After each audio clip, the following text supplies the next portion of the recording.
Olá pessoal, professor Leandro aqui mais uma vez com vocês para dar continuidade a esse conteúdo de sintaxe básica e algumas APIs essenciais de Java.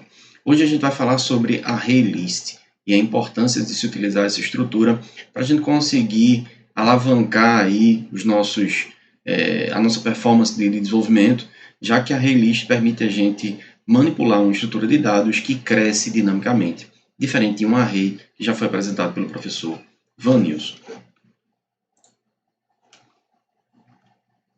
Bom, o nosso roteiro de hoje é um roteiro bem prático, tá? Então eu vou mostrar muito mais código do que alguns slides. Eu vou abrir o Eclipse e apresentar algum código. Muitos dos códigos que eu estou trazendo aqui eu já escrevi parte dele para não perder tanto tempo escrevendo código durante esse nosso vídeo. E a gente escreve um pouco de código durante o vídeo para eu ir explicando o que está acontecendo, certo?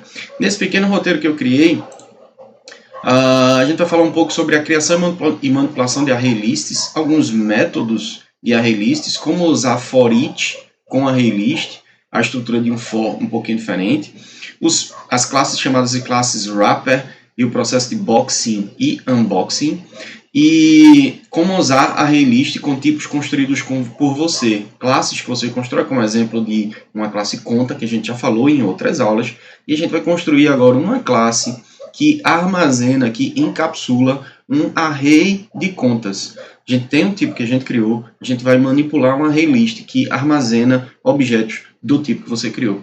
Lá no finalzinho eu vou falar um pouco sobre Garbage Collection em Arrays e ArrayList. Bom, como a gente já tinha falado, um array não é nada mais do que uma estrutura em memória que armazena apontadores para outros objetos. O array em si é um objeto, é uma referência, mas ele mantém uma estrutura em memória de tamanho fixo, onde cada posição desse cara aponta para um outro objeto. Mantém a referência para um outro objeto. Arrays em Java podem ser usados com tipos primitivos, ou seja, em cada posição do array você não manteria a referência, mas você manteria exatamente o conteúdo do tipo primitivo, um inteiro, um float, um double, por exemplo. Um ArrayList é um pouquinho diferente. Um ArrayList é a mesma estrutura de um array, só que ele não tem tamanho fixo.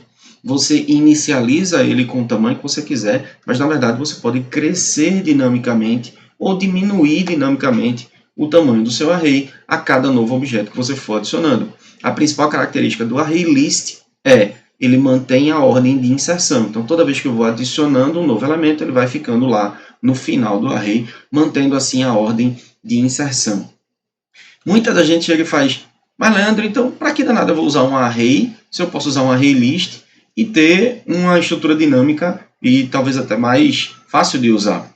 O detalhe é que o array puro faz parte da sintaxe da linguagem e com array puro você consegue manipular uma estrutura de tamanho fixo. Pode existir várias situações onde a solução de um problema precisa de uma estrutura de tamanho fixo e você manipule os elementos dessa estrutura manualmente, onde você define o algoritmo de inserção e remoção. Um ArrayList já é um encapsulamento de um array puro, onde o ArrayList já tem métodos para adicionar, remover, concatenar, juntar dois ArrayLists, verificar se um determinado objeto está contido no array ou não. Então, todos esses métodos já existem e já tem algoritmos implementados para que o seu ArrayList funcione. Um array não. Um array permite que você tenha uma estrutura de mais baixo nível, onde você mesmo pode implementar os seus algoritmos no final das contas. Então, vamos chavear um pouquinho aqui para o código. Vou tirar a minha imagem para não atrapalhar a visualização da IDE. E aqui vocês conseguem ver um exemplo de uma classe. Veja que eu estou fazendo aqui um projeto simples, relativamente simples, com ArrayList samples, e eu vou seguir esse pequeno roteiro que eu tinha mostrado para vocês. E um pouquinho mais para frente eu vou mostrar um exemplo de um ArrayList com a classe conta, uma classe que você mesmo definiu e a classe que a gente já vem apresentando em outras aulas. Então, como é que eu defino um array? Um ArrayList, desculpa. Um ArrayList é a definição de uma estrutura dinâmica que você precisa definir a priori qual o tipo e cada posição daquele array-list vai colocar. Então, para definir um array-list, eu defino a array-list. Veja que ela faz parte aqui do pacote java.util.arraylist, então eu tenho que importar. Entre maior que e menor que, entre esses caracteres eu coloco o tipo de cada um dos objetos que vai ser inserido nesse meu array-list, o nome da variável, recebe new array-list, abre e fecha maior que, menor que, e aqui é desnecessário que eu coloque que eu estou fazendo um new array-list de string também. Então, simplesmente posso ignorar isso. Como eu defini aqui, a variável já pressupõe que você está inicializando o array-list string. Observem um detalhe. Aqui eu não estou passando nenhum valor no construtor, certo? Isso é uma classe bem simples para a gente só testar e inicializar o meu array-list. Mas eu poderia já passar algum exemplo, algum parâmetro aqui. E a API me fornece alguns outros construtores, como um construtor que recebe uma outra lista. Esse exemplo aqui é um construtor que recebe uma outra lista. Esse exemplo aqui de baixo é um construtor que inicializa com a capacidade inicial. Veja, a capacidade não é tamanho, a capacidade é, eu quero já pré-reservar um espaço de memória com a capacidade de 1 milhão de objetos. Ele reserva esse espaço de memória, mas não necessariamente o tamanho do array é igual à capacidade. Cuidado para não confundir isso. Eu vou usar um construtor vazio, que simplesmente cria um array-list vazio para mim. Como é que eu adiciono elementos? O método adicionar, eu uso o nome da meu array-list, .add. Vejam que o .add vai ser um método que vai esperar justamente o mesmo tipo. Tá vendo aqui, ó, o tipo string é exatamente o mesmo tipo da inicialização. Então, se eu dissesse que é um array-list de contas, um array-list de pessoas, um array-list de estudantes, quando eu tentar adicionar alguma coisa, automaticamente ele espera que eu passe como parâmetro uma variável do tipo string. Então, estou adicionando aqui algumas coisas. Eu posso adicionar quantos elementos eu precisar e ele vai crescer dinamicamente. No momento que eu tentar recuperar algum elemento desse, eu posso simplesmente considerar o índice dessa inserção. Então, se eu inserir João, Pedro e Bruno e fizer nomes.get, o método .get espera que eu passe um índice. Ou seja, se eu fizer .get a posição 2, considerando que esse cara é zero based, esse cara vai me retornar um string, que é um nome qualquer. E se eu mandar imprimir esse N vai ser justamente o objeto Bruno que eu acabei de adicionar aqui, certo? Para eu remover, eu tenho o método remove. Então, eu chamo o método remove no objeto através passando um parâmetro bem específico. O remove ele também é sobrecarregado, tá? Então, se eu vier aqui em remove, vejo que ele recebe ou um índice, onde está aquele determinado elemento, ou o próprio objeto que eu quero remover. E aí ele vai comparar se aquele objeto que você está passando como parâmetro é igual a algum objeto que já está contido no array-list, e aí remove para você. Se ele não tiver contido, ele simplesmente retorna falso, dizendo... ele retorna nulo, dizendo que nenhum elemento foi removido. Assim como está a documentação aqui, ó, returns, está vendo? O elemento que foi removido da lista, ou seja, ele pode retornar nulo se aquele elemento simplesmente não existir, ele não foi removido, nada foi removido, ele pode retornar nulo. Esse exemplozinho aqui eu estou testando, ó, se nomes.contains Pedro, se contém Pedro, nomes.remove de Pedro.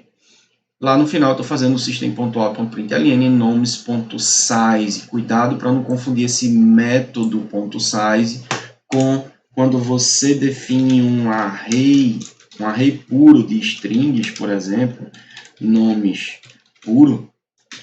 Vou fazer aqui só como exemplo. Cuidado para não confundir, porque nomes puro é acessado com o índice diretamente, certo? Se eu estou trabalhando com array-list, eu uso o método nomes.get.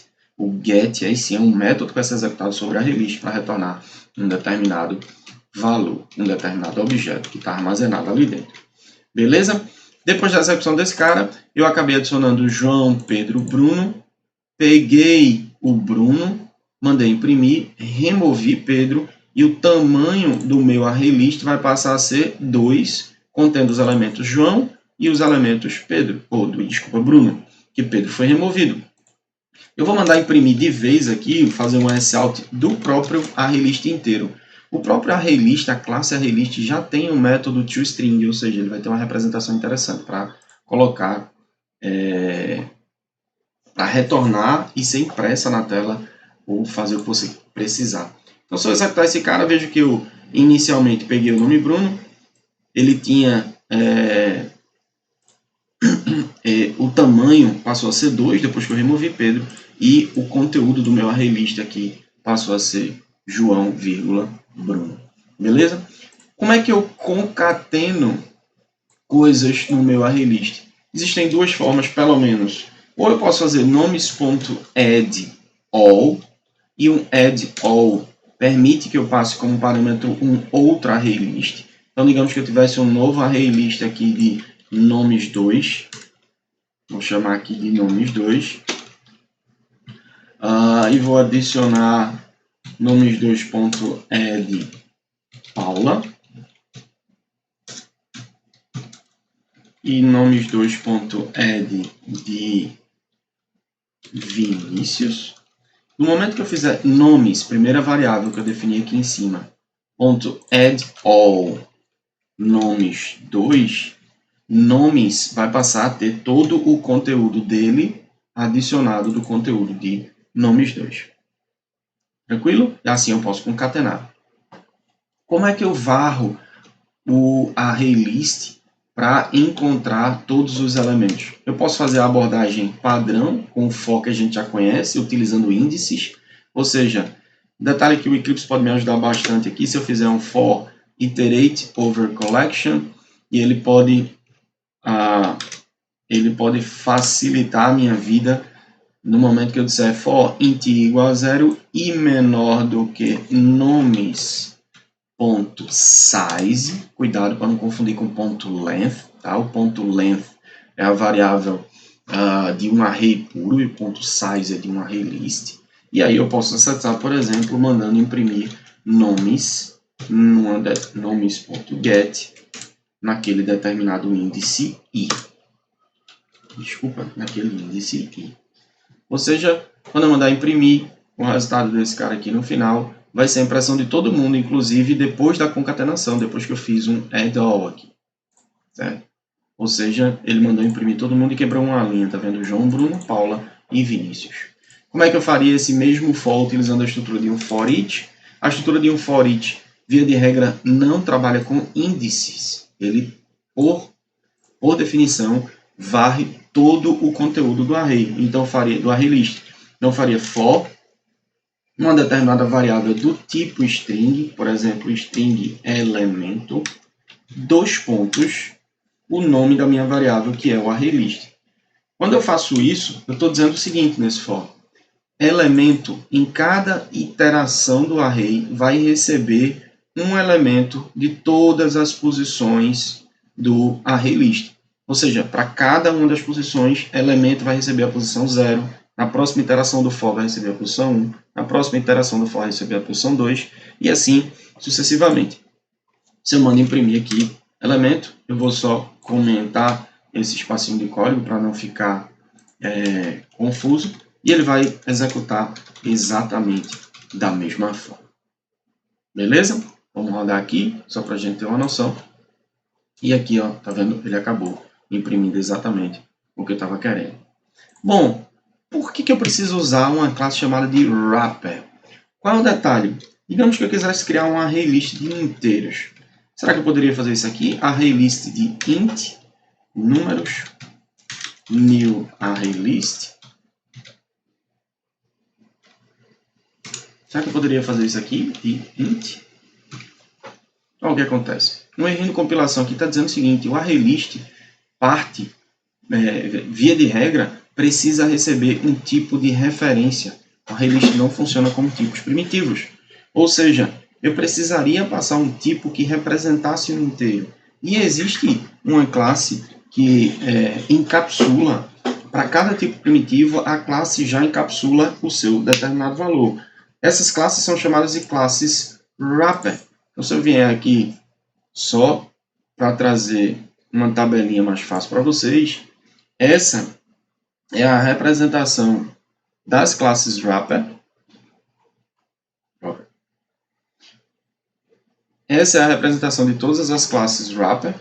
Boolean B maiúsculo, char C maiúsculo, byte B maiúsculo, e o único cara que muda é o integer e o char. Para cada um desses tipos primitivos, eu tenho uma classe wrapper correspondente. Então, o que é que aconteceria? Se eu quisesse trabalhar o meu ArrayList de inteiros, eu iria fazer um ArrayList de integer. E aí sim, em números, já aceita que eu faça um add. Ele espera que eu passe como parâmetro um integer, vocês estão vendo aqui, ó. Só que eu posso passar tranquilamente o número, que é um valor inteiro. Por quê? Porque Java já faz o encapsulamento e o desencapsulamento automático. Ou seja, eu não precisaria fazer integer.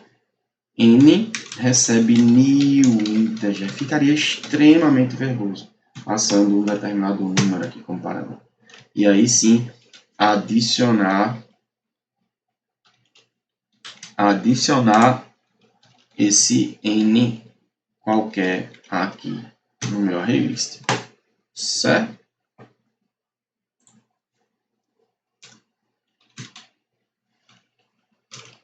Já tinha uma variável N aqui em cima, que é de string N, por isso que estava na erro de compilação. Beleza? Então, eu não preciso fazer isso, eu não preciso usar essa verbosidade, porque Java já faz o encapsulamento e o desencapsulamento de um inteiro. Então, imagino que você possa fazer tranquilamente isso aqui e adicionar o número, ou simplesmente adicionar o número diretamente aqui, certo? Ou seja, eu poderia começar o curso inteiro falando que Java não tem tipos primitivos. Eu poderia passar o curso inteiro simplesmente utilizando os tipos de referência, com um izinho maiúsculo aqui, um char, um boolean com B maiúsculo, sem usar mais tipos primitivos. Ok? Se você quiser definir o seu ArrayList de algum tipo primitivo, usa uma classe do tipo wrapper. Por fim, e não menos importante, é bom a gente lembrar por que a gente precisa pensar em algumas estruturas de garbage collection. Por quê? No momento que eu estou manipulando estruturas que têm muitos objetos em memória, que é o caso de array e ArrayList, eu acabo esquecendo que aqueles meus objetos estão sendo referenciados dentro do meu array ou ArrayList. Voltando aqui para vocês. Ou seja, eu preciso lembrar que toda vez que eu estiver referenciando objetos nessa... Droga, rapidinho. Ok, agora foi. Toda vez que eu estiver referenciando objetos dentro de um determinado array ou ArrayList, eles podem ou não ser coletados pelo coletor de list de Java. O que danado é o coletor de list de Java? Vou deixar esses slides aí como referência para vocês, só como exemplo, mas foi o que eu acabei de falar das classes wrapper e boxing e unboxing. O coletor de lixo é um mecanismo de Java que facilita a limpeza da memória. Então ele vai tirar objetos que não estão sendo utilizados. Para que você, programador, não se preocupe em toda vez que você faz um new num determinado objeto, você precisaria ir lá e desalocar o espaço de memória dele. Isso acontece normalmente em linguagem de mais baixo nível, como é o caso de C e C++. Você tem o malloc sizeoff, você aloca um pedaço de memória para saber qual é o tamanho, depois você vai lá e remove aquele cara da memória e você precisa tratar disso diretamente, ou seja, existe uma chance muito grande de você fazer memory leak, de você gastar memória demais e acabar vazando memória, certo? Então, o objetivo do Garbage Collector é o tempo todo, um programa que está associado à máquina virtual, você, programador, não controla, e ele está o tempo todo verificando, tem algum objeto não sendo referenciado por ninguém, tem algum objeto aí perdido, tem algum objeto que não está sendo usado para alguma coisa. Se houver algum objeto que não está sendo referenciado por ninguém, esse cara remove ele memória, ele tira a referência desse cara da memória. Imagine então que eu faço esse pedacinho de código aqui, hora H recebe new hora, partindo do princípio que a classe hora já existe, tá? Quando eu faço H recebe new hora mais uma vez, esse primeiro objeto que estava sendo referenciado aqui, ele está passível de ser removido pelo garbage collect. Eu criei dois objetos, mas só estou guardando a referência de um deles, desse último aqui. Certo? Então, cuidado se você estiver armazenando referências de objetos em algum lugar, o garbage collector não tira da memória. Se você não guardar a referência de objeto em nenhum lugar, como é o caso de um objeto que é passado como parâmetro, o método termina e você retorna para onde o método foi invocado, naquele momento, os objetos da execução do método já estão passíveis de serem coletados pelo garbage collector. Então, no final, a partir daqui, esse primeiro objeto que foi instanciado aqui em cima já estaria passível de ser coletado pelo garbage collector. Detalhe, as referências com arrays ou array lists mantêm uma referência para o objeto. Então, imagine aqui, autor, partindo do princípio que essa classe já existe, autor A1 recebe new autor, Leandro, no e-mail e sexo. E eu crio 4 instâncias aqui para 4 objetos diferentes. Crio um array de autores e já inicializo ele com 4 posições, A1, A2, A3, A4. Observe que este array está apontando para cada um, está armazenando cada uma dessas referências. E as variáveis que você colocou aqui em cima também.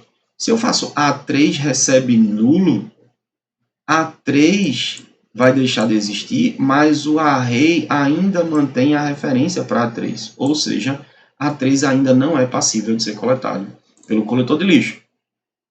Tranquilo?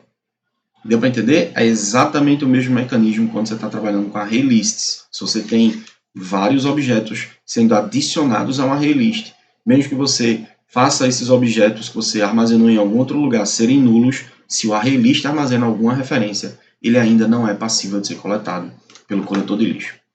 Para facilitar a nossa aulinha de hoje, eu não vou terminar agora, eu vou só mostrar um exemplozinho de código interessante com array list e deixa eu alternar aqui para a nossa IDE, vai ficar só com a IDE. E lá na minha IDE eu vou apresentar para vocês um pequeno exemplo de código de um repositório de contas. Imagine que um repositório de contas vai ser, e lembrem-se que eu vou disponibilizar esse código para vocês, tá? Vai estar na descrição do vídeo. Esse repositório de contas não é nada mais do que uma classe que vai ter como atributo um array list do tipo conta. Contas é o nome do meu atributo. Aqui eu tenho um construtor que recebe uma capacidade inicial. Lembrem-se, capacidade não é tamanho, tá? São coisas distintas. E eu inicializo o meu atributo, dizendo que esse cara recebe um new array list. Não preciso colocar mais do tipo conta aqui. Eu já pressuponho que ele é do tipo conta, repassando como parâmetro a capacidade inicial. E eu tenho nessa minha classe do repositório de contas 3 métodos: um adicionar conta, um remover conta e um método toString. Um adicionar conta parte do princípio que eu não posso adicionar duas contas que têm o mesmo número. O método remover conta parte do princípio que eu recebo um número, procuro a conta que tem aquele número e removo ela do meu array list. O método toString nada mais faz do que transforma o meu array list numa representação textual, e eu vou fazer a representação textual como sendo número, tracinho, saldo da conta, e retorna essa representação textual para alguém fazer o que bem entender. Como é que a gente implementaria esse pedacinho de código? Lembrando, por que eu estou criando uma classe que manipula um array de contas? Que é de se notar que eu estou adicionando regras para a adição de contas dentro desse array list.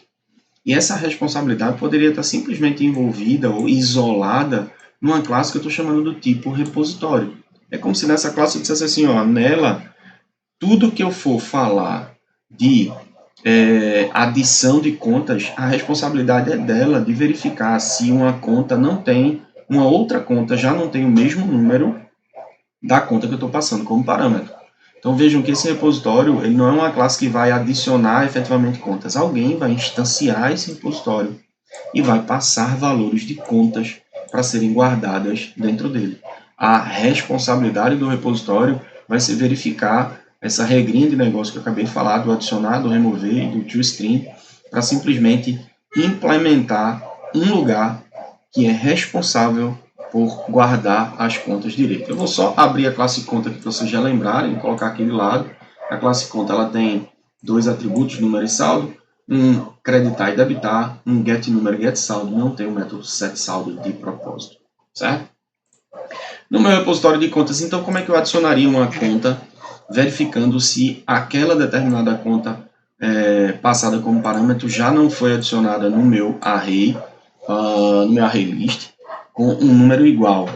Primeiro eu vou ter que varrer esse meu array inteiro, né? Como eu sei que esse cara já foi inicializado no meu construtor, eu não tenho problema dele ser nulo. Então eu vou fazer o seguinte, para cada um dos elementos do array, eu vou verificar se o número desta conta está já está contido no array list. Então a primeira coisa que eu deveria fazer antes de evitar qualquer erro é, se C for diferente de nulo, sendo C diferente de nulo, o que é que eu vou fazer? Eu vou pegar o número dessa conta que me entregaram como parâmetro e verificar se alguém tem esse número.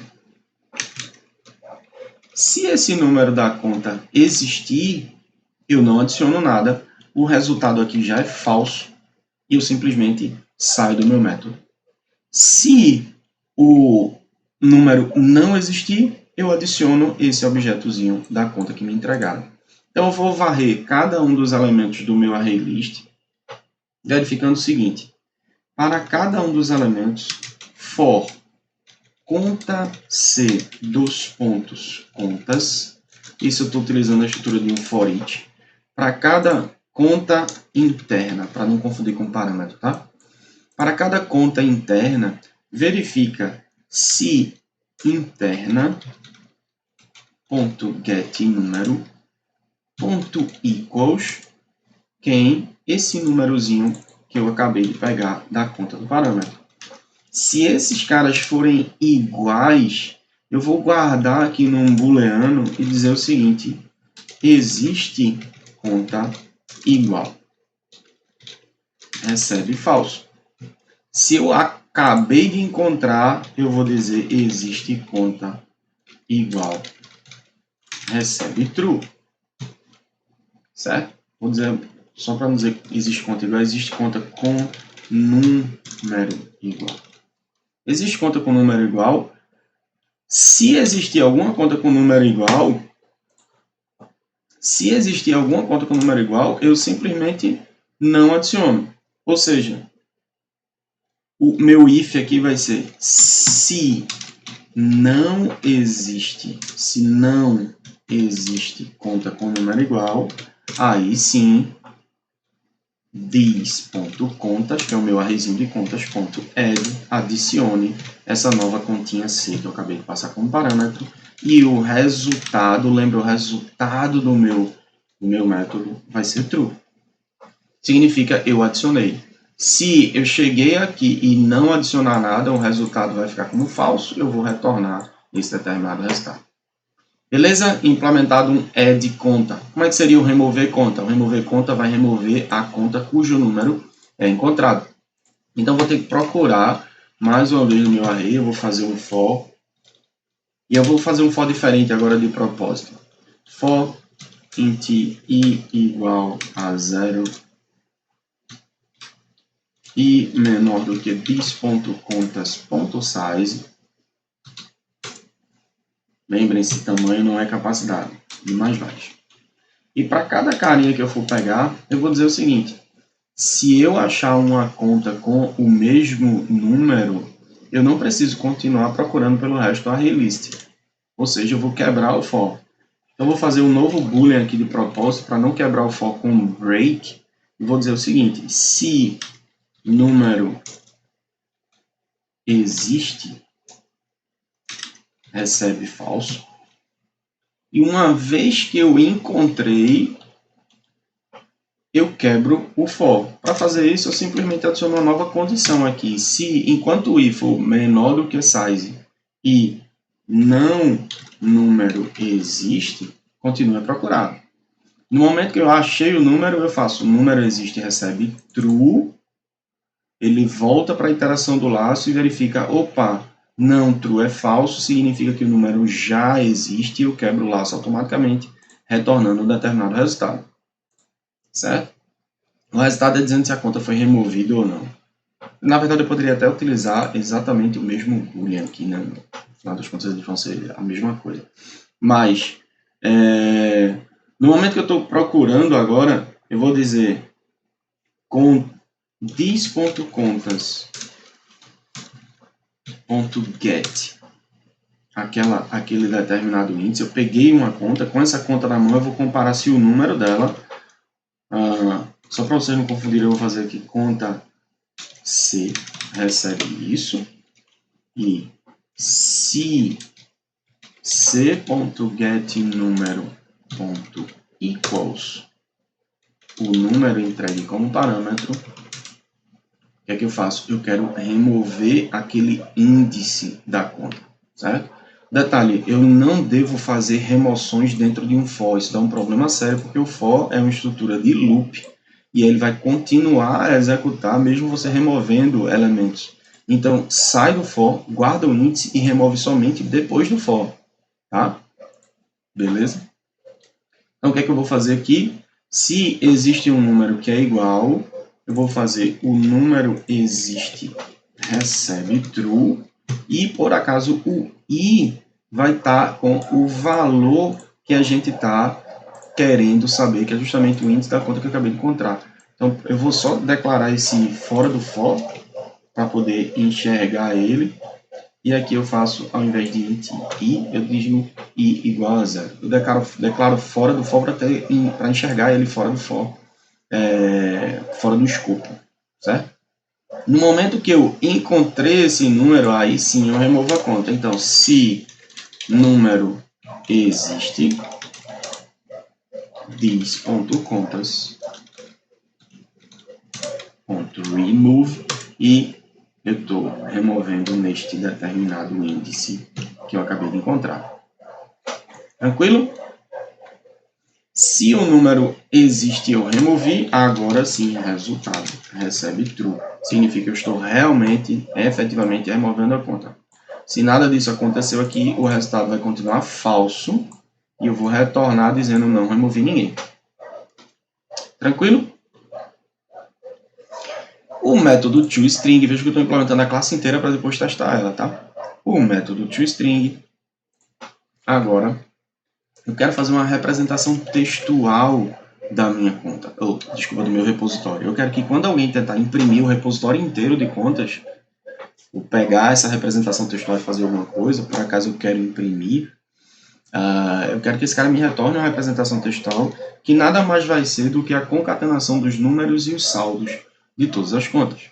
Então, eu vou fazer o seguinte, eu vou inicializar uma variável que resultado recebe string vazia e vou sair concatenando para cada elemento conta C, this.contas, para cada elemento do meu array de contas, eu quero fazer com que resultado receba ele mesmo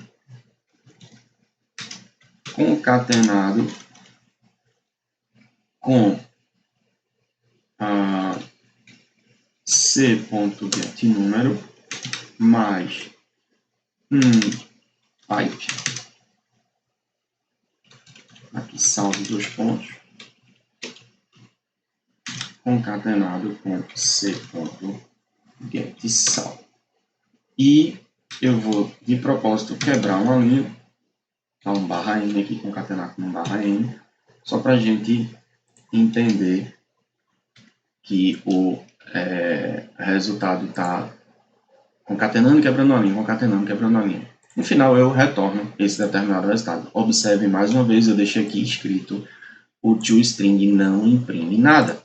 Eu só estou fazendo com que essa variável string esteja recebendo os números e os saldos das contas. Para cada um desses caras eu estou quebrando uma linha, quebrando uma linha, quebrando uma linha dentro de um for. No final eu dou um return do resultado. Beleza?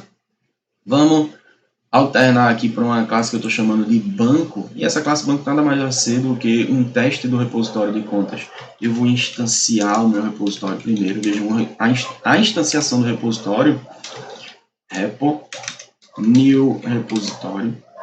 Quando eu faço isso, automaticamente eu preciso passar uma capacidade inicial. Mais uma vez, pessoal, capacidade não é tamanho, capacidade é uma pré-alocação de memória. Quando eu faço isso com o repositório agora, eu executei o construtor, inicializei o arraylist, permito a adição de contas, remoção de contas ou método toString. Vamos lá? Repo.add conta, ele me espera que eu passe uma conta, então eu vou passar aqui uma new conta, cujo o número é 1, 2, 3, 4, 5 e o saldo é 150,95. E eu posso adicionar quantas contas eu precisar. Vejam, nada impede que eu adicione mais de 100 contas, tá? Essa é a sua capacidade inicial. Se eu passar da capacidade inicial, ele aumenta esse negócio para mim. Então, eu vou adicionar contas aqui com números distintos. Também saldos distintos das contas. Certo? Vamos testar aqui fazendo... Como eu quero pegar o método, usar o método toString para saber o conteúdo do repositório inteiro, eu vou fazer string resultado de propósito. Estou fazendo 2 linhas de código só para a gente entender. Repo.toString e mandar imprimir esse determinado resultado. Feito isso, eu acabei de executar o método toString, ele vai passar conta por conta e sair concatenando número e saldo para mim. Certo? Aqui a conta 2, 3, 4, 5, blá blá blá, ele está concatenando para mim, quebrando uma linha. Beleza? Vamos tentar remover uma conta. De propósito, eu vou tentar adicionar uma nova conta aqui com o mesmo número e outro saldo. E vamos ver o que vai acontecer. Será que ele vai permitir a adição? Veja que ele manteve esse saldo aqui, tá vendo? Ó, o resultado aqui, ó, ele manteve o 66150 porque essa adição não foi feita. Lembra da regra de negócio? Uma conta com o mesmo número não seria adicionada. Certo? E na remoção, repo.remove, remover conta, e ele está esperando para remover. Vamos remover a conta 9875, isso é um string, e depois vou fazer a mesma coisa, só que agora de propósito eu vou fazer isso aqui, vou mandar imprimir repo diretamente. Vejam que fazer isso, .toString ou isso, sem o toString é exatamente a mesma coisa, porque o método system.out.println já invoca o método toString daquele determinado objeto. Então, nesse caso, eu imprimi a primeira vez e depois mandei remover a conta cujo saldo era 3.150.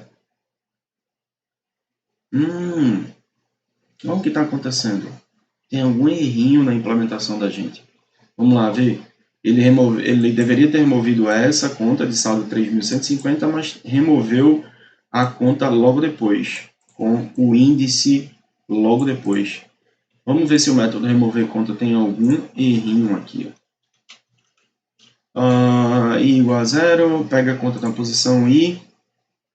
Se o número existe, esse cara diz número existe, recebe true e quebra o laço para chegar aqui com o remove. Essa é uma excelente oportunidade para a gente fazer uma depuração de código. E aí a gente fica com uma parte da aula bem interessante para fazer essa depuração de código. Para fazer uma depuração de código no Eclipse, é muito parecido em qualquer outra ideia. Eu vou só fechar essa classe conta aqui, que eu acho que vocês já entenderam. E eu vou colocar aqui do lado, nessa região aqui do lado, eu vou dar 2 cliques. De que ele adicionou uma coisa chamada de breakpoint, certo? Um breakpoint agora permite a execução passo a passo do meu código.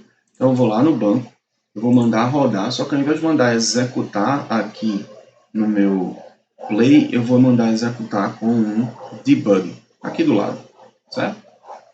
E aí ele vai parar exatamente no breakpoint, ele vai executar esse código inteiro, adicionar todo mundo e vai parar nesse carinha aqui. Na hora que ele chamar o método remover conta, que é começar a executar essa primeira linha de código, ele trava, e espera a interação que você quer para encontrar o seu erro. Então, vou mandar um debug, ele automaticamente muda para uma perspectiva diferente, uma perspectiva onde você agora consegue depurar o seu código, e ele para na primeira linha de código do método remover conta, tá vendo? E aqui eu tenho uma pilha de execuções de tudo que está acontecendo. Veja que ele mandou, eu mandei remover, aqui estão os valores das variáveis, eu mandei remover o método passando como parâmetro o número, e esse número cujo valor é 9875 dígito 5, certo? E eu posso executar, olha para cá, esse botãozinho aqui em cima, tem um step over, que ele vai passar linha por linha, e um step into, significa que se naquela linha de código tiver algum método, ele vai entrar naquele método até chegar no maior nível de profundidade, até o método não tiver nenhuma execução, até as linhas de código serem sem chamadas de método. Eu vou dar um step over para ver o que vai acontecer. Veja que as variáveis estão sendo inicializadas aqui, tá? Os valores das variáveis estão sendo inicializados. Então, int igual a 0, eu realmente estou lá no igual a 0. E aqui eu consigo ver também o valor do meu array list, tá vendo? Posição 0, posição 1, posição 2. Então, entrei, dis.contas.size, conta na posição C recebe, conta C, desculpa, recebe dis.contas.get na posição I, e como é 0, tá aqui o valor de I é 0, eu vou dar um step over, certo? Step over, o atalho aqui é F6, eu vou usar o F6 diretamente. Então, peguei a conta C, ó, conta C, tá aqui o valor dela, a conta C tem número 1, 2, 3, 4, 5 e saldo, blá, blá, blá. F6 é igual, o número da conta é igual ao número do parâmetro? Não, então ele não vai entrar nesse if. Se eu dou um F6 aqui, ó, ele volta para o for, porque ele não entrou no if, voltou para o for, e agora eu vou fazer i++, ou seja, i vai receber o valor 1. Enquanto número existe, continua sendo falso. Vamos lá. Conta C recebe dis.conta na posição i, e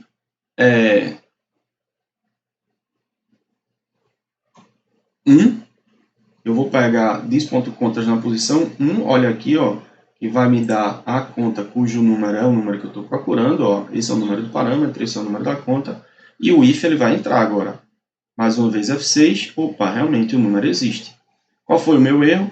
No momento que eu volto para o for, ele testa a condição do número existe, veja que número existe agora é true, aqui não true é falso, só que ele finaliza o for incrementando o valor de i. Vê o valor de i aqui, ó, onde está o meu mouse. Quando eu dou um F6, ele sai do for, mas incrementa o valor de i. O mais correto seria ou eu guardo exatamente o valor que eu quero nesse índice aqui dentro do if, ou eu simplesmente faço remove i-1, certo? Esse foi um pequeno errinho, acho que eu deveria ter colocado logo aqui i-1, sabendo que a finalização do for iria fazer essa execução desse jeito. Eu vou dar um play. No momento, ó, veja que tem aqui um step over, step into e um resume, tá vendo? Quando eu der um resume, ele volta e continua a execução do programa até bater no próximo breakpoint. Como não tem mais nenhum breakpoint, ele simplesmente termina o programa. Para eu realizar a solução, eu venho aqui, -1, como a gente tinha imaginado. Se o número existe, realmente eu vou pegar o índice, recebe índice -1. E voltar para a instanciação de Java para ver o programa sendo executado agora, da forma como a gente quer. Eu removo aquela determinada posição e saio do laço. Beleza, pessoal? Esse vídeo ficou um pouco longo porque a gente acabou precisando fazer uma depuração de código, mas é interessante para vocês verem como é que está a depuração de código. Valeu, forte abraço. Se você me seguiu até aqui, deixa um like. Eu acho que esse vídeo está merecendo um like, não tá não? Beleza, galerinha? Forte abraço para todos vocês e até mais.